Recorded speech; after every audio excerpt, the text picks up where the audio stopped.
What's up, guys, and welcome back to another episode of 30 in 30. And in today's episode, we're going to talk about what you should look for in your next contest prep coach.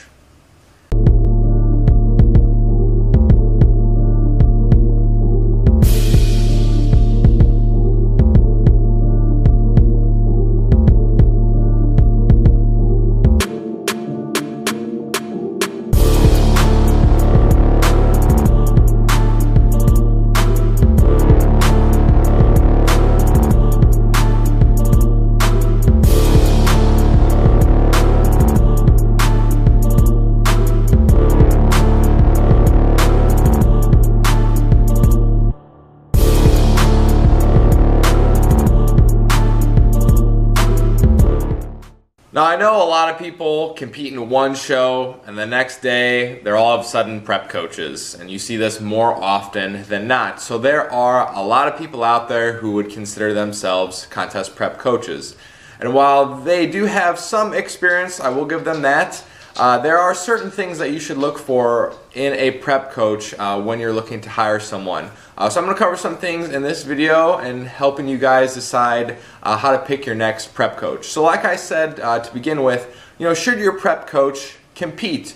In my opinion, they should, because when it comes down to it, when you're at a low body fat level, when you're essentially, damn near starving yourself for weeks on end and months on end, they need to know what it feels like to be at that level. If your coach does not compete, or they haven't been to a low body fat level before, they haven't been in an extended deficit, they don't know really what it feels like, and it can be hard to manage or hard to talk through to relate to your clients in that same situation. Now, there are some coaches out there who don't compete, but in my opinion, your coach should probably compete rather than not, and that's just kind of my general guidelines for that. Another one, they definitely need to have similar viewpoints. So if you're looking for someone who has a rigid meal plan and they give specific foods, but you're inquiring with someone that has a flexible dieting approach that only assigns macros, then that's not going to work. You need to have somewhat similar views when it comes to that. Now, I'm not saying that you have to have all similar views, because when you do work with a coach, you want certain things that you're going to learn, right? You want new perspectives. After all, that's why you're hiring someone, is just for a different look at certain things, whether it's the diet approach, the training approach, supplementation approach. You should try to have somewhat similar views, but things that are slightly different. Obviously, you need a coach that's going to be able to communicate well with you. They're prompt in their email responses. They convey their messages well. So one thing in particular that I've been doing, and this I feel like has been helping my clients, especially the ones that are in prep, is I lay out pretty much what's expected of them over their contest prep for a week-by-week basis.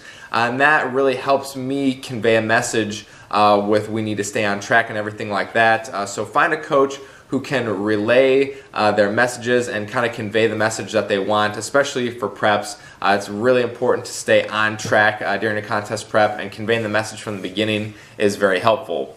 Obviously, they need to be responsive. That's one thing that I've prided myself upon. You hear it all the time, and it drives me crazy when I see coaches out there, they post to Instagram oh, I'll get back to you, all my clients within a day or two, and I'm scratching my head you're posting to Instagram, but you're telling your clients that you'll get them back to them within a day or two.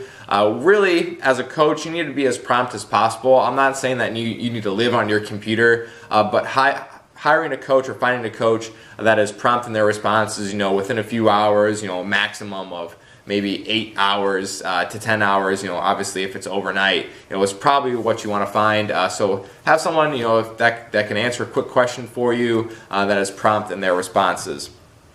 Obviously, another thing that you need to consider is someone who is up to date on the newest training, and especially supplementation. Supplementation gets better and better as the years go on, so you want someone who's always up on the new and upcoming supplements to help you implement them within your contest prep. Last but not least, you want someone who is going to be firm at times, but also know when to dial it back. So I think a lot of people, and this is unfortunate, and this is where I actually might lose some clients is I tend to typically be a little bit harsher. I tend to push people a little bit more. I tend to be more business. When some people are looking for too much of like a helping hand or friend aspect, when you do hire a coach, in my opinion, you are hiring a mentor, someone to push you. You're not looking to hire a friend to bolster you like that. When it comes down to business, and you're hiring that person to make the hard decisions for you. Because as a competitor, although a lot of us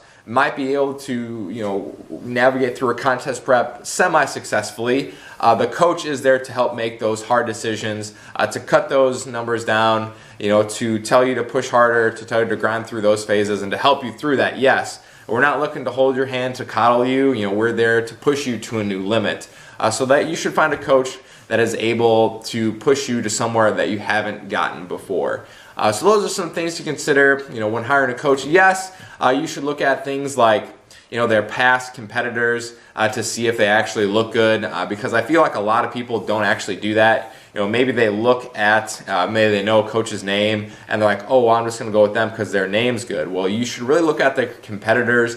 You could even talk to some of their former competitors to see how it actually was when you're working with them, because what one person perceives them as to be on social media might not actually be what you get. A lot of people are good at talking, so you might just want to actually see what it's like from someone who's worked with a coach in the past to once again see if they mesh with what you're looking for. That's what I have a lot of my potential clients do. I have them reach out to anybody that's one of my athletes that have worked with me currently or in the past. I feel like that kind of puts them at ease even before they're starting to work with people. So that's just one more thing to consider when you're looking for a coach as well. Obviously, price is going to be another big one.